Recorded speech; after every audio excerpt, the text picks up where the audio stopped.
টাইমলৈ স্বাগতম জনাই মই অভিলাষ আৰু লৈ আহিছোঁ এটা গুৰুত্বপূৰ্ণ খবৰ শ্যামকানু মহন্তৰ বিৰুদ্ধে বিএনএছৰ 103 ধাৰা ৰুজু কৰা হৈছে হত্যাকাণ্ডৰ সৈতে জড়িত থকাৰ সন্দেহত বা অভিযোগত তেওঁ এই ধাৰা ৰুজু কৰা হৈছে আৰু বৰ্তমান সময়ত শ্যামকানু মহন্তৰ পত্নী অধিবক্তা বিচাৰি হাবাথুৰি খাইছে আদালতৰ দুৱাৰে দুৱাৰে তেওঁ হাবাথুৰি খাইছে অধিবক্তা বিচাৰিছে তেওঁ কিয়নো কোনো অধিবক্তাই শ্যামকানু মহন্তৰ হৈ ওকালতি নকৰাৰ সিদ্ধান্ত গ্ৰহণ কৰিছিল আৰু বৰ্তমান সময়ত অধিবক্তা বিচাৰি হাবাথুৰি খাবলগীয়া হৈছে শ্যামকানু মহন্তৰ পত্নীয়ে আৰু সন্দৰ্ভত লৈ আহিছোঁ সবিশেষ জনাই আছোঁ জেক অলিভল প্ৰেজেণ্ট ফাৰ্ষ্ট অন টাইমত অধিবক্তা বিচাৰি হাবাথুৰি খাইছে শ্যামকানু মহন্তৰ পত্নীয়ে অধিবক্তা বিচাৰি হাবাথুৰি খাবলগীয়া হৈছে শ্যামকানু মহন্তৰ পত্নীয়ে অভিযুক্তৰ গোচৰ নোলোৱাৰ সিদ্ধান্ত গ্ৰহণ কৰিছিলে উকিল সন্থাই শ্যামকানু মহন্তৰ কোনো গোচৰ নোলোৱাৰ সিদ্ধান্ত গ্ৰহণ কৰিছিলে অধিবক্তা সমাজে আৰু মানৱীয়তাৰ খাতিৰত সিদ্ধান্ত প্ৰত্যাহাৰ কৰাৰ অনুৰোধ কৰা হৈছে মানৱীয়তাৰ খাতিৰত সিদ্ধান্ত প্ৰত্যাহাৰ কৰাৰ অনুৰোধ উত্থাপন কৰিছে অসম উকিল সন্থাৰ কাষ চাপিছে অনিতা ডেকা মহন্ত বৰ্তমান সময়ত ডাঙৰ খবৰ আহি পৰিছে অধিবক্তা বিচাৰি হাবাথুৰি খাইছে শ্যামকানু মহন্তৰ পত্নীয়ে চাৰ্জশ্বিট দাখিল কৰা হৈছে আজি আৰু চাৰ্জশ্বিটত বিএনএছৰ 103 ধাৰাত গোচৰ ৰুজু কৰা হৈছে ওকালতি নকৰাৰ সিদ্ধান্ত গ্ৰহণ কৰিছিলে শ্যামকানু মহন্তৰ বিৰুদ্ধে অসমৰ কোনো উকিলে ওকালতি নকৰাৰ সিদ্ধান্ত গ্ৰহণ কৰিছিলে শ্যামকানু মহন্তৰ বিৰুদ্ধে আৰু বৰ্তমান সময়ত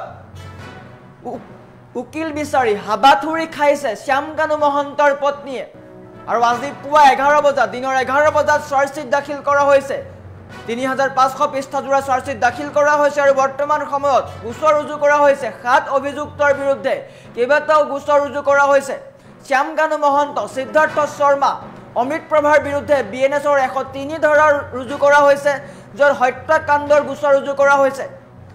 আনহাতে শেখৰ গোস্বামী আৰু সন্দীপন গাৰ্গৰ বিৰুদ্ধে 105 ধাৰা অৰ্থাৎ হত্যাৰ ষড়যন্ত্ৰৰ গোচৰ ৰুজু কৰা হৈছে সমান্তৰালকৈ 2 পিএছৰ বিৰুদ্ধে প্ৰবঞ্চনাৰ গোচৰ ৰুজু কৰা হৈছে 316 বিএনএছৰ 316 নং গোচৰ ৰুজু কৰা হৈছে আৰু তাৰ বিপৰীতে অধিবক্তাৰ দুৱাৰে দুৱাৰে দুৱাৰ টুকুৰি আছে শ্যামকানু মহন্তৰ পত্নীয়ে হাবাথুৰি খাইছে আৰু এটা ডাঙৰ প্ৰশ্ন উত্থাপন হৈছে কোনোবাই ওকালতি কৰিব নেকি শ্যামকানু মহন্তৰ বিৰুদ্ধে শ্যামকানু মহন্তৰ হৈ আদালতত ওকালতি কৰিব নেকি হেও প্ৰশ্ন উত্থাপন হৈছে আৰু আদালতৰ দুৱাৰে দুৱাৰে হাবাথুৰি খাইছে শ্যামকানু মহন্তৰ পত্নীয়ে আৰু জুবিন গাৰ্গৰ ঘটনাক লৈ উকিল সমাজে ডাঙৰ সিদ্ধান্ত গ্ৰহণ কৰিছিলে শ্যামকানু মহন্তৰ হৈ কোনেও ওকালতি নকৰাৰ সিদ্ধান্ত গ্ৰহণ কৰিছিলে আৰু বৰ্তমান সময়ত আদালতৰ দুৱাৰে দুৱাৰে অধিবক্তাৰ দুৱাৰে দুৱাৰে দুৱাৰ টুকুৰিয়াইছে শ্যামকানু মহন্তৰ পত্নীয়ে কি হ'ব শ্যামকানু মহন্তৰ 103 ধাৰা ৰুজু কৰা হৈছে বিএনএছৰ 103 ধাৰা ৰুজু কৰা হৈছে আৰু আজি এছআইটিয়ে চাৰ্জশ্বিট দাখিল কৰে চাৰ্জশ্বিটত 103 ধাৰা শ্যামকানু মহন্তৰ বিৰুদ্ধে 103 ধাৰা ৰুজু কৰা হৈছে য'ত হত্যাকাণ্ডৰ অভিযোগ উত্থাপন হৈছে জুবিন গাৰ্গৰ হত্যাকাণ্ডৰ ক্ষেত্ৰত মূল অভিযুক্ত শ্যামকানু মহন্ত আৰু শ্যামকানু মহন্তৰ বিৰুদ্ধে বিএনএছৰ 103 ধাৰা ৰুজু কৰা হৈছে যদি এটো খসা প্ৰমাণিত হয় শ্যামকানু মহন্ত যদি মূল অভিযুক্ত হয় বা মূল মাষ্টাৰমাইণ্ড হয় হত্যাকাৰী হয় তেন্তে যাৱজ্জীৱন কাৰাদণ্ড পৰ্যন্ত হ'ব পাৰে বা ফাঁচি হ'ব পাৰে আৰু তাৰ পূৰ্বে অধিবক্তা বিচাৰি হাবাথুৰি খাইছে শ্যামকানু মহন্তৰ পত্নীয়ে উকিল সমাজে স্পষ্টকৈ উল্লেখ কৰিছিল যে জুবিন কাণ্ডৰ ঘটনাৰ লগত জড়িত জুবিন গাৰ্গৰ ঘটনাৰ লগত জড়িত কোনো অভিযুক্তৰ গোচৰ নলয় ওকালতি নকৰে অধিবক্তা সমাজে আৰু বৰ্তমান সময়ত আজি চাৰ্জশ্বিট দাখিল হৈছে এছআইটিয়ে 3500 পৃষ্ঠাজোৰা চাৰ্জশ্বিট দাখিল কৰে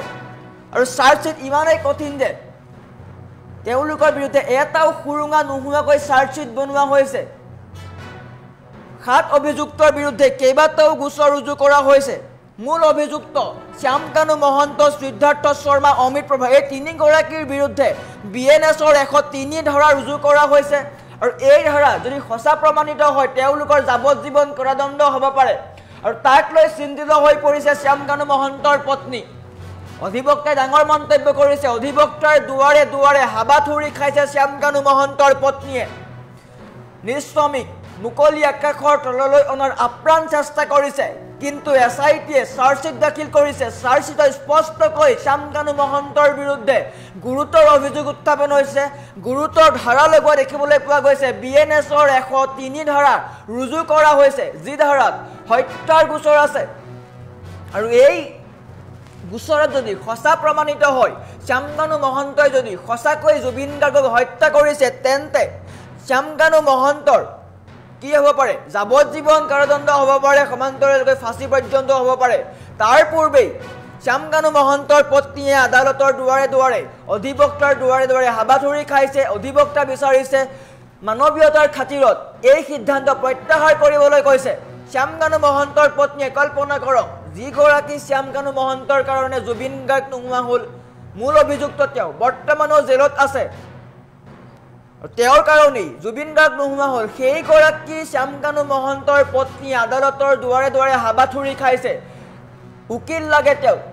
শ্যামকানু মহন্তৰ হৈ আদালতত ওকালতি কৰিবলৈ উকিল লাগে কিন্তু উকিল সমাজে সিদ্ধান্ত গ্ৰহণ কৰিছিলে যে শ্যামকানু মহন্তই হওক বা জুবিন কাণ্ডৰ অন্য অভিযুক্তই হওক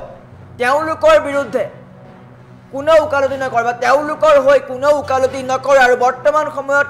হাবাথুৰি খাবলগীয়া হৈছে শ্যামকানু মহন্তৰ পত্নীয়ে আদালতৰ দুৱাৰে দুৱাৰে অধিবক্তাৰ দুৱাৰে দুৱাৰে হাবাথুৰি খাইছে শ্যামকানু মহন্তৰ হৈ ওকালতি কৰিবলৈ উকিল বিচাৰিছে কিন্তু উকিল সমাজে সিদ্ধান্ত গ্ৰহণ কৰিছিলে ওকালতি নকৰে তেওঁৰ হৈ আৰু সেই সিদ্ধান্ত মানৱীয়তাৰ খাতিৰত বাতিল কৰিবলৈ কৈছে প্ৰত্যাহাৰ কৰিবলৈ কৈছে চিন্তিত হৈ পৰিছে কিয়নো আজি চাৰ্জশ্বিট দাখিল হৈছে ৩৫০০ পৃষ্ঠাজোৰা চাৰ্জশ্বিট দাখিল হৈছে আৰু চাৰ্জশ্বিটত স্পষ্টকৈ শ্যামকানু মহন্ত আৰু বাকী অভিযুক্তসকলৰ বিৰুদ্ধে গুৰুতৰ ধাৰা ৰুজু কৰা হৈছে বিএনএছৰ ১০৩ ধাৰা ৰুজু কৰা হৈছে শ্যামকানু মহন্ত সিদ্ধাৰ্থ শৰ্মা আৰু অমিত প্ৰভাৰ বিৰুদ্ধে যদি তেওঁলোক দোষী প্ৰমাণিত হয় তেন্তে যাৱজ্জীৱন কাৰাদণ্ড হ'ব পাৰে সমান্তৰালকৈ ফাঁচি পৰ্যন্ত হ'ব পাৰে আনহাতে শেখৰজ্যোতি গোস্বামী আৰু সন্দীপন গাৰ্গৰ বিৰুদ্ধে বিএনএছৰ ১০৫ ধাৰা ৰুজু কৰা হৈছে হত্যাৰ ষড়যন্ত্ৰৰ কাৰণে তেওঁলোকৰ বিৰুদ্ধে এই ধাৰা ৰুজু কৰা হৈছে তেওঁলোকে জুবিন গাৰ্গৰ হত্যাৰ ক্ষেত্ৰত সহায় কৰিছিল আৰু বৰ্তমান সময়ত শ্যামকানু মহন্তৰ পত্নীয়ে হাবাথুৰি খাইছে আদালতৰ দুৱাৰে দুৱাৰে টুকুৰিয়াইছে আমাৰ ওচৰত উকিলৰ মন্তব্য আছে অধিবক্তাৰ মন্তব্য দেখুৱাই লোৱাৰ চেষ্টা কৰিছোঁ আমাৰ যিটো এটা সিদ্ধান্ত আছে যে আমি তেওঁলোকৰ গোচৰবোৰ নলওঁ সেইটো আমাৰ তাৰ গোটেই উকিল সমাজক সদৌ অসম উকিল সন্থা গুৱাহাটী উকিল সন্থা আমি এটা আহ্বান জনাইছিলোঁ আমি এইবিলাক কেছ আপোনালোকে নৈতিকতাৰ ক্ষেত্ৰত আপোনালোকে নল'ব বুলি এটা আহ্বান আছিলে সেই আহ্বানটোৰ ভিত্তিত আমাৰ এডভোকেটসকলে লোৱা নাই মই বাৰে বাৰে কৈছোঁ যে এই আহ্বানটো নাথাকিলেও অসমৰ এডভোকেটে সেই ধুৰন্ধৰ কেইটাৰ কাৰণে কেতিয়াও এইকেইটা কেছ ল'ব নাহে কেইটামান পইচাৰ কাৰণে জুবিনদাৰ লগত কোনেও কম্প্ৰমাইজ নকৰে সেইটো আই এম ডেম চিয়'ৰ কোনো নাহে কিন্তু তথাপিও আমি এটা নৈতিকতাৰ ক্ষেত্ৰত আহ্বান দিছিলোঁ সেই আহ্বানটো সকলো অধিবক্তাই মানিছে তাৰ কাৰণে আমি বহুত ধন্যবাদ তেওঁলোকৰ কৃতজ্ঞ কিন্তু অন দ্য ছেইম টাইম মানে কি হৈছে শ্যামকানু মহন্তদেৱৰ সহধৰ্মিনী এদিনাখন আহিছিলে কৈছে যে এই বস্তুটো উইথড্ৰ কৰিব লাগে মই কৈছোঁ আমি বাৰু এইটো ভাবি চাম এতিয়া অকলে ক'ব পৰা কথা নহয় তো তেনেকুৱা এটা ঘটনা হৈছে এইটোত এটা কথাই হ'ব পাৰে যদি শ্যামকানু মহন্তই বিচৰা ধৰণৰ অধিবক্তা নাপায় তেতিয়া পিছত এপিলত গৈ সেইটো এটা তেওঁলোকে প্লি ল'ব পাৰে যে মই সময়ত ভাল এডভোকেট নাপালোঁ এনেকুৱা সংগঠনে হেৰি কৰি থকাৰ কাৰণে গতিকে এইবিলাক এছপেক্টটো চাব লাগিব সকলোৱে গতিকে তেওঁলোকে ল'ব পাৰে প্লি কিন্তু কথাটো হ'ল এট প্ৰেজেণ্ট আমাৰ তেনেকুৱা ধৰণৰ কোনো ডিচিশ্যন নাই যে তেওঁৰ হৈ আমি কেছ কৰিম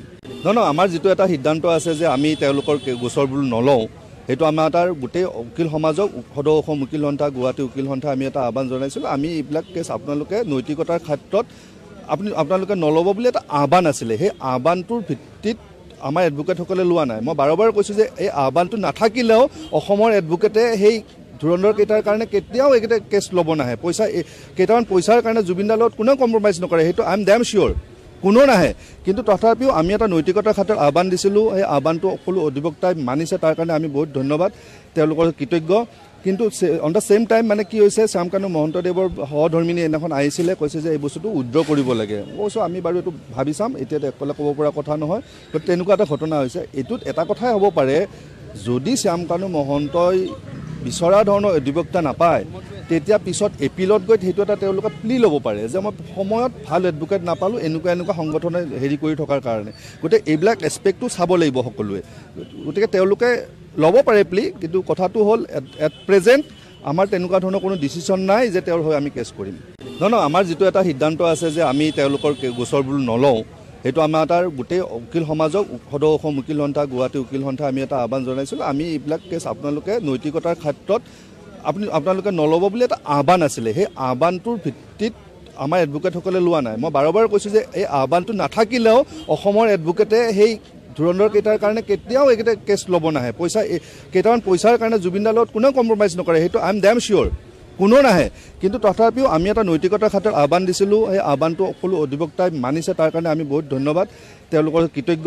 কিন্তু অন দ্য সেম টাইম মানে কি হৈছে শ্যামকানু মহন্তদেৱৰ সহধৰ্মিনী এদিনাখন আহিছিলে কৈছে যে এই বস্তুটো উইথড্ৰ কৰিব লাগে কৈছোঁ আমি বাৰু এইটো ভাবি চাম এতিয়া অকলে ক'ব পৰা কথা নহয় গতিকে তেনেকুৱা এটা ঘটনা হৈছে এইটোত এটা কথাই হ'ব পাৰে যদি শ্যামকানু মহন্তই বিচৰা ধৰণৰ অধিবক্তা নাপায় তেতিয়া পিছত এপিলত গৈ সেইটো এটা তেওঁলোকে প্লি ল'ব পাৰে যে মই সময়ত ভাল এডভোকেট নাপালোঁ এনেকুৱা সংগঠনে হেৰি কৰি থকাৰ কাৰণে গতিকে এইবিলাক এছপেক্টটো চাব লাগিব সকলোৱে গতিকে তেওঁলোকে ল'ব পাৰে প্লি কিন্তু কথাটো হ'ল এট প্ৰেজেণ্ট আমাৰ তেনেকুৱা ধৰণৰ কোনো ডিচিশ্যন নাই যে তেওঁৰ হৈ আমি কেছ কৰিম নহয় আমাৰ যিটো এটা সিদ্ধান্ত আছে যে আমি তেওঁলোকৰ গোচৰবোৰ নলওঁ সেইটো আমাৰ এটা গোটেই উকিল সমাজক সদৌ অসম উকিল সন্থা গুৱাহাটী উকিল সন্থা আমি এটা আহ্বান জনাইছিলোঁ আমি এইবিলাক কেছ আপোনালোকে নৈতিকতাৰ ক্ষেত্ৰত আপোনালোকে নল'ব বুলি এটা আহ্বান আছিলে সেই আহ্বানটোৰ ভিত্তিত আমাৰ এডভোকেটসকলে লোৱা নাই মই বাৰে কৈছোঁ যে এই আহ্বানটো নাথাকিলেও অসমৰ এডভোকেটে সেই ধুৰন্ধৰ কেইটাৰ কাৰণে কেতিয়াও এইকেইটা কেছ ল'ব নাহে পইচা কেইটামান পইচাৰ কাৰণে জুবিনদাৰ লগত কোনেও কম্প্ৰমাইজ নকৰে সেইটো আই এম ডেম চিয়'ৰ কোনো নাহে কিন্তু তথাপিও আমি এটা নৈতিকতাৰ ক্ষেত্ৰত আহ্বান দিছিলোঁ সেই আহ্বানটো সকলো অধিবক্তাই মানিছে তাৰ কাৰণে আমি বহুত ধন্যবাদ তেওঁলোকৰ কৃতজ্ঞ কিন্তু অন দ্য সেম টাইম মানে কি হৈছে শ্যামকানু মহন্তদেৱৰ সহধৰ্মিনী এদিনাখন আহিছিলে কৈছে যে এই বস্তুটো উইথড্ৰ কৰিব লাগে কৈছোঁ আমি বাৰু এইটো ভাবি চাম এতিয়া অকলে ক'ব পৰা কথা নহয় গতিকে তেনেকুৱা এটা ঘটনা